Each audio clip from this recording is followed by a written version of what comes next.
L'humérus, on commence par la définition. L'humérus est l'os unique du bras, long et pair. Il s'articule en haut avec la scapula, en bas avec les deux os de la membrane, à savoir ulna et radius. L'humérus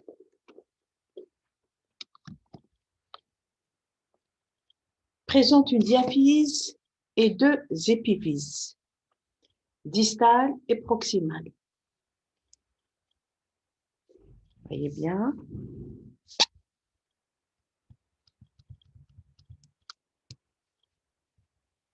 Une épiphyse proximale, une épiphyse distale. Là, c'est l'os isolé. Nous avons l'épiphyse proximale, l'épiphyse distale qui est en bas, et nous avons le corps de l'os qui est la diaphyse. La diaphyse de l'humérus est triangulaire à la coupe. C'est-à-dire, si on fait une coupe horizontale au niveau de la partie moyenne de l'os, au niveau de la diaphyse, la forme est triangulaire et alors on lui décrit trois faces. Une face antéro-médiale, regardez bien, médiale c'est-à-dire interne, une face antéromédiale, une face antéro-latérale ou externe et une face postérieure. Et trois bords, un bord antérieur et deux bords latéraux. La face antérolatérale est marquée par la tubérosité deltoïdienne ou V deltoïdien. On va ici. Ici, donc, il y a c'est le V deltoïdien où se termine le muscle deltoïde sur l'humérus. C'est un muscle de l'épaule, mais il se termine au niveau de la diaphyse humérale. Sur laquelle s'insère le muscle deltoïde et à sa partie inférieure s'insère le muscle brachial antérieur. La face antéromédiale, en dedans, elle porte à sa partie supérieure une crête qui est le prolongement du tubercule mineur et qui donne insertion médialement au muscle grand rond et latéralement au muscle grand dorsal. Sa partie moyenne porte le foramen nourricier. C'est le trou nourricier par lequel pénètre l'artère humérale, un rameau de l'artère de l'humérus pour le nourrir. On retrouve l'insertion du muscle coracobrachial. C'est un muscle qui s'insère de l'apophyse ou du processus coracoïde vers le brachial, le bras, c'est-à-dire l'humérus. Et à sa partie inférieure s'insère le muscle brachial. La face postérieure, elle présente le sillon du nerf radial, oblique en bas et latéralement. Le nerf radial chemine directement au contact de l'os, ce qui, donc, montre que les fractures de l'humérus sont fréquentes à ce niveau, surtout, et très variées. Elles peuvent léser les nerfs radiales au niveau de la face postérieure, le nerf axillaire et le nerf unaire.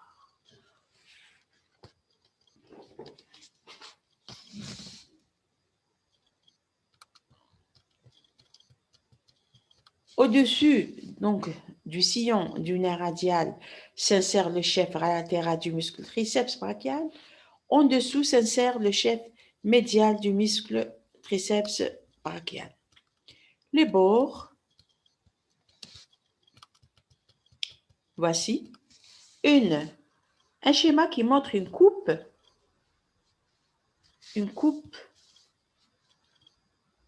horizontale de l'humérus. Regardez, comme j'ai dit, que l'humérus est triangulaire à la coupe. Il présente un bord antérieur et deux bords latéraux. Donc, une face antéromédiane, une face antérolatérale et une face postérieure. Donc, le bord antérieur, il est en avant. En haut, il correspond à une crête qui prolonge le tubercule majeur. Regardez ici le tubercule majeur qui prolonge le bord antérieur et sur laquelle cette crête s'insère le muscle grand pectoral. En bas, il reçoit l'insertion du muscle brachial. Le bord latéral, c'est à ce niveau. Voilà, le bord latéral. En dessous du nerf radial, on retrouve les insertions suivantes. Le septum intermusculaire ou cloison intermusculaire. Regardez bien.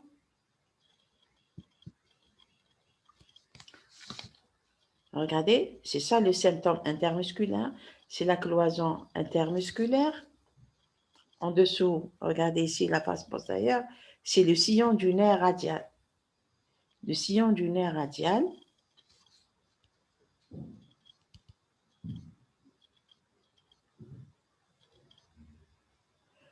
Muscle brachio-radial, muscle long extenseur radial du carpe. Le bord médial, il se caractérise, il se prolonge en bas par la crête supracondylienne. Médial.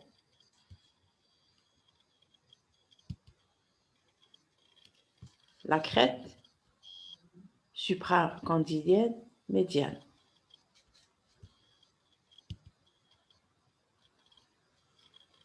Il donne insertion au symptôme intermusculaire interne. Il donne ce bord médial aussi, donne attache à la cloison intermusculaire interne. Ici, regardez, vous avez une coupe horizontale de l'humérus avec ses deux loges, une coupe au niveau du bras, la partie moyenne du bras, qui montre la forme à la coupe de l'humérus, qui est triangulaire, avec un bord antérieur, deux bords latéraux, médial et latéral, ainsi que les loges du bras, une loge antérieure et une loge postérieure, les loges musculaires. Les épiphyses. Nous avons l'extrémité proximale. Elle est volumineuse, elle comprend le col chirurgical, le col anatomique et qui est constitué de 3 saillies. La tête humérale, le tubercule majeur anciennement appelé trochiter, le tubercule mineur anciennement appelé troca. Alors, je m'explique. L'extrémité proximale ou épiphyse proximale supérieure présente un col anatomique qui sépare la tête humérale des deux tubérosités. Présente un col chirurgical ici, un col chirurgical qui sépare l'épiphyse proximale du corps de l'humérus. Nous avons aussi la tête humérale présente une saillie majeure qui est le trochiter et une saillie mineure qui est le troca. Voilà, tubercule mineur.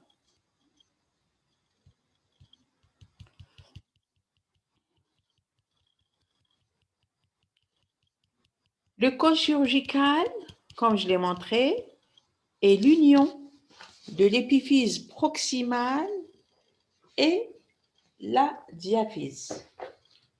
Le col chirurgical, donc c'est une région de passage entre l'épiphyse proximale et le corps. Donc, je répète, c'est l'union de l'épiphyse proximale et de la diaphyse. Sa face postérieure est en contact avec le nerf axillaire. C'est pour cela que j'ai dit tout à l'heure que les fractures sont fréquentes, surtout du nerf axillaire, et les vaisseaux circonflexes postérieure. Nous avons la tête humérale. La tête humérale est une saillie articulaire. Elle correspond au tiers d'une sphère de 30 mm de rayon. Elle regarde médialement en haut et légèrement en arrière. Pourquoi elle regarde en arrière? Parce qu'elle doit s'articuler avec la scapula qui est en arrière. Automatiquement, sa direction doit être vers l'arrière. Son axe d'orientation forme avec la horizontale un angle de 45 degrés et avec l'axe de la diaphyse un angle de 130 degrés. L'angle d'inclinaison, donc regardez ici le schéma.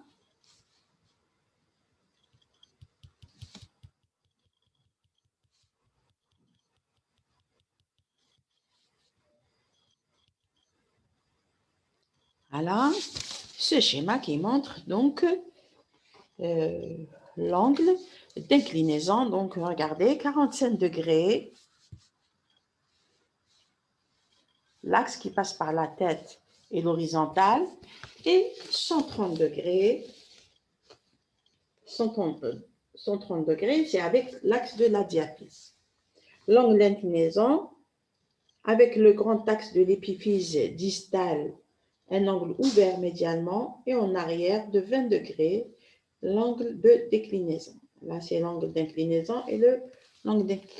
Deuxième, c'est le col anatomique. Il est là, l'angle anatomique? Pardon, le col anatomique est là. Nous avons dit que le col anatomique sépare la tête humérale des deux tubérosités. Discret rétrécissement. C'est un discret rétrécissement, regardez, c'est un léger rétrécissement. Il sépare la tête humérale des deux tubercules. Il est situé dans un plan faisant avec l'horizontale un angle de 40 degrés, ouvert latéralement. Il donne insertion à la capsule articulaire, vous allez voir avec les articulations, et en avant des ligaments gléno-huméraux.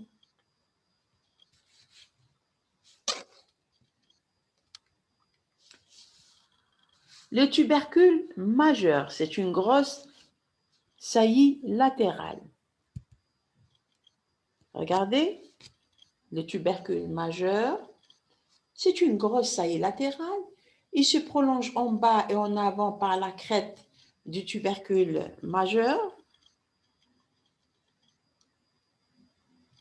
Il donne insertion sur sa face supérieure au muscle supraépineux, c'est un muscle de l'épaule,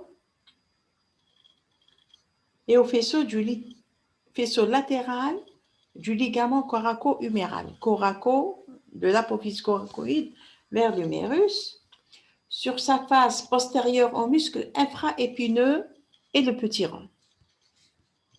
Tubercule mineur. Regardez.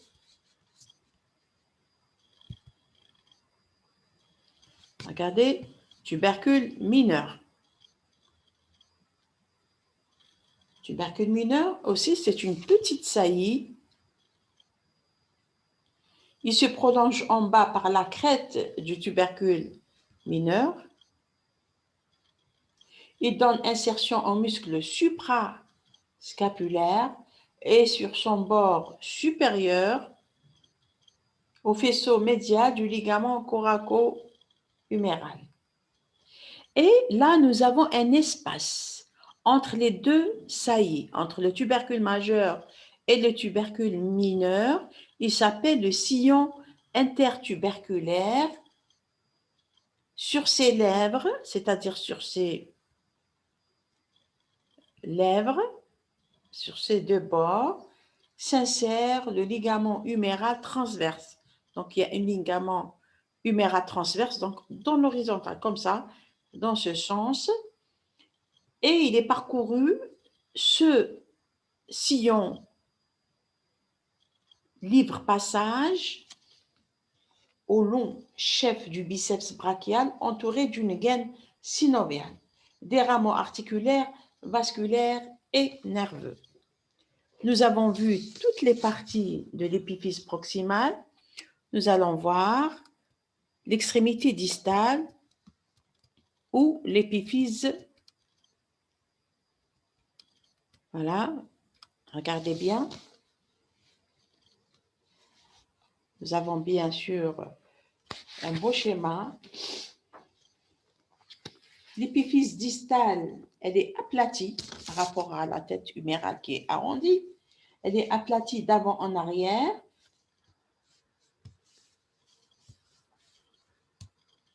Elle est aplatie d'avant et recourbée légèrement en avant.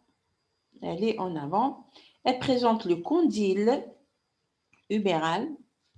Regardez.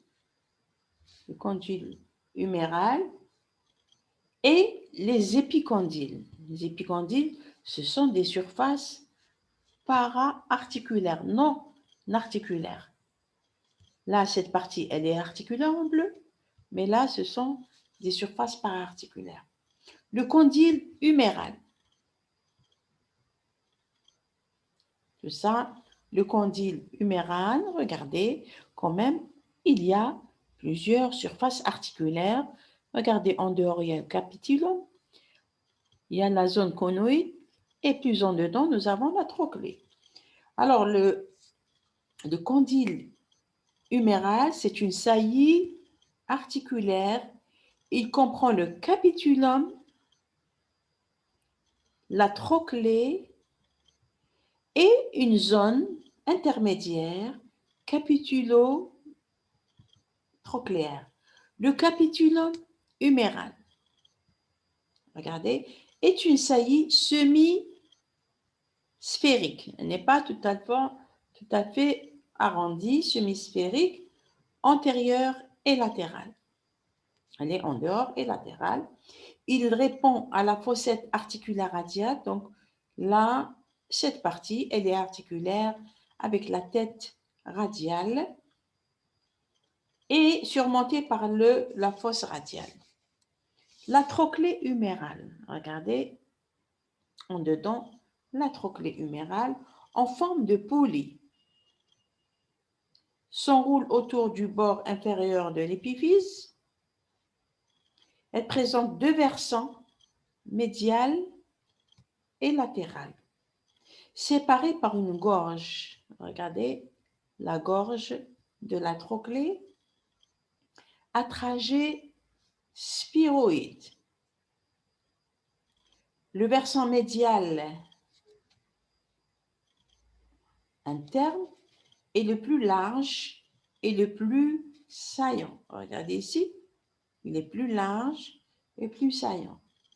Elle répond, cette trochlée, à l'incisure trochléaire de Una. Donc, la trochlée s'articule avec Una, capitulum s'articule avec radius. Elle est surmontée en avant par la fosse coronoïdienne, en avant, en arrière, regardez ici, la fosse olecrânienne. Je m'explique. Là, la fosse olecrânienne, quand l'articulation est en extension, il y a l'olecrâne qui bute ici, dans la fossette olecrânienne. Et dans la flexion, le processus coronoïde bute ici, se met au contact de la fossette ou bien la fosse coronoïdienne. Sur le pourtour, bien sûr, s'insère la capsule.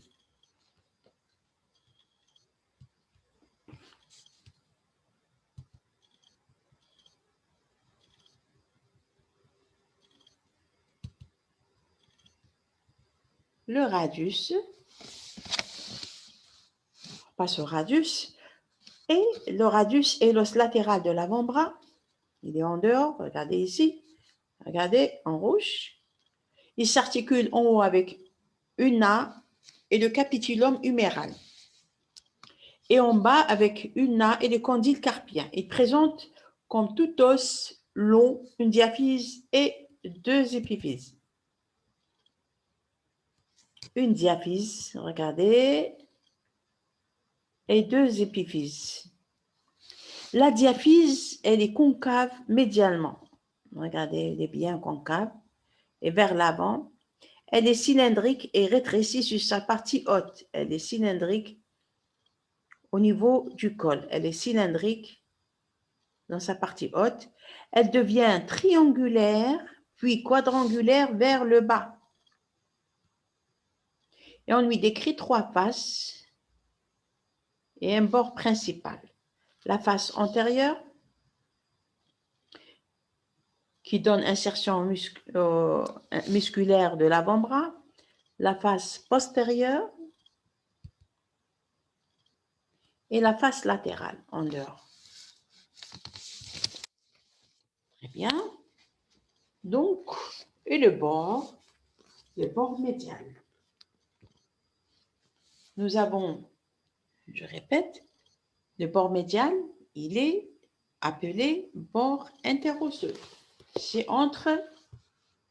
il est uni à una par la membrane interosseuse.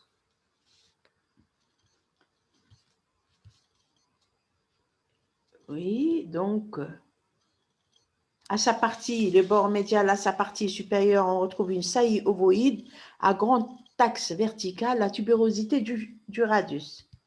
Là où se termine le biceps. Regardez ici, la tubérosité radiale du radius qui donne donc insertion du biceps brachial. Où s'insère le muscle du biceps brachial. À sa partie moyenne se retrouve un tubercule qui donne attache à la membrane interosseuse. À la partie basse, le bord médial se bifurque pour délimiter la face médiale de l'épiphyse inférieure. Regardez. Voilà, non, on ne peut pas le voir ici. La face latérale.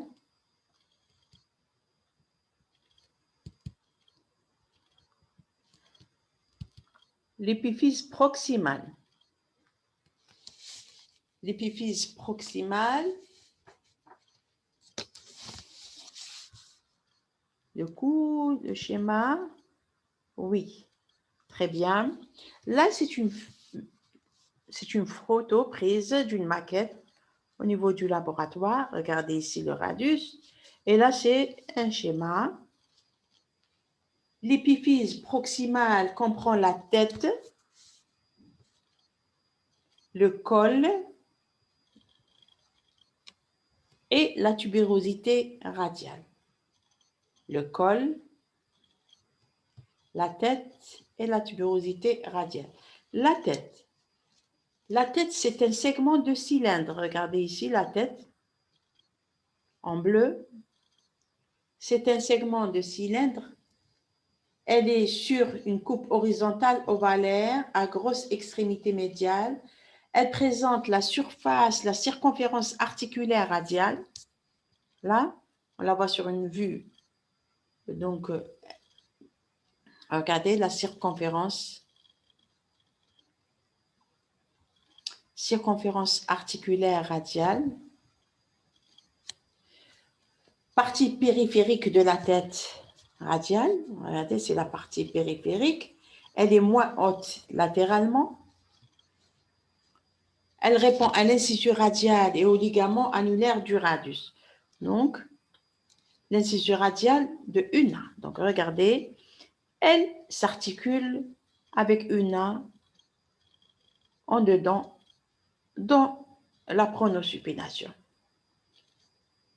La fossette radiale, là, cette vue, face supérieure de la tête, elle est régulièrement excavée. Oui, elle est bien excavée.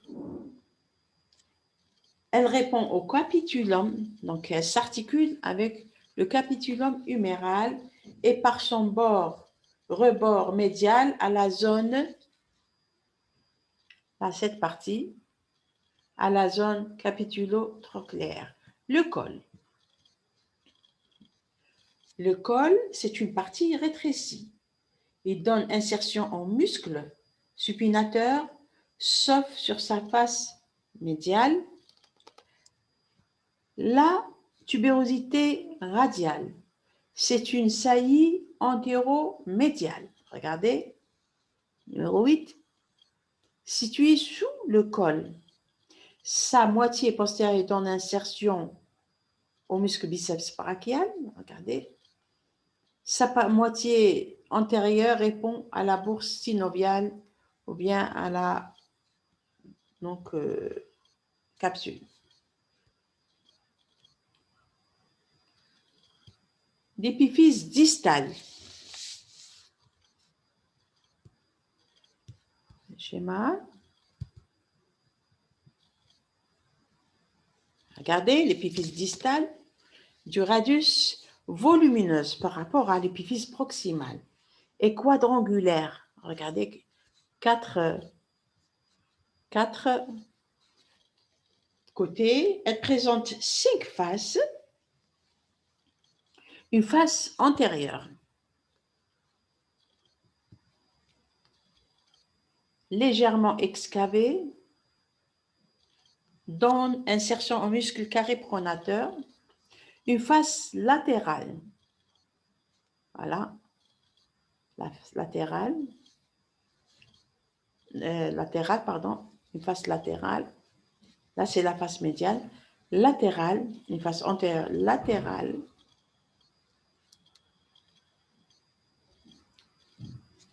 Prolongée en bas par le processus styloïde. Regardez, la face latérale elle se prolonge en bas par le processus styloïde, cette pointe. Et présente 2 sillons longitudinaux. Regardez, présente 2 sillons, des sillons antérieurs et le sillon postérieur qui sont donc où passent les tendons des muscles de l'avant-bras, tendons donc postérieurs et latéraux. Nous avons dans le sillon le processus styloïde. Regardez, le processus styloïde est sous-cutané. On le sent, on le palpe sous la peau et situé à environ à 1 cm au-dessous du processus styloïde ulnaire. Donc, le processus styloïde radial est plus bas situé que le processus styloïde ulnaire. La face dorsale de l'épiphyse distale, la face dorsale présente 2 sillons aussi verticaux.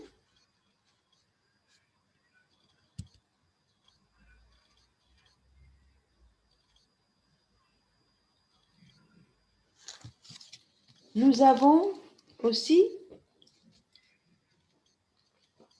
là, je vous montre sur une coupe. Là, c'est une vue inférieure. Et là c'est une vue postéromédiale. Là, c'est la face médiale, face latérale. Donc, nous avons une coupe ici, la vue inférieure du radius. La face médiale, qu'est-ce que vous remarquez sur la face médiale? Ici. La face médiale est triangulaire et concave sagittalement. Sur sa partie supérieure s'insère le muscle carré pronateur, ici. Sur sa partie inférieure, regardez, il y a une surface articulaire. C'est la surface articulaire, l'incisure unaire radiale de une. Donc, l'incisure unaire où s'articule una. La face inférieure, regardez, elle est bien visible, la face inférieure.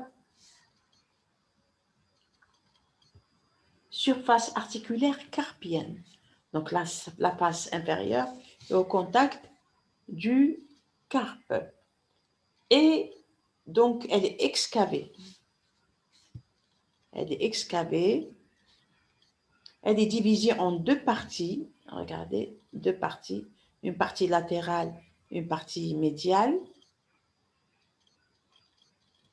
La partie médiale, regardez, elle est quadrilatère, répond au lunatome. La partie latérale, triangulaire au scaphoïde.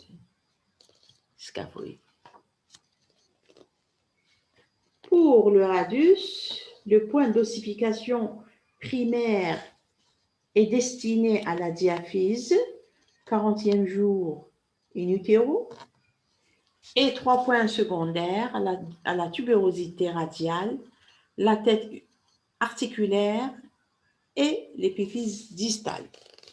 Bien sûr, si on peut palper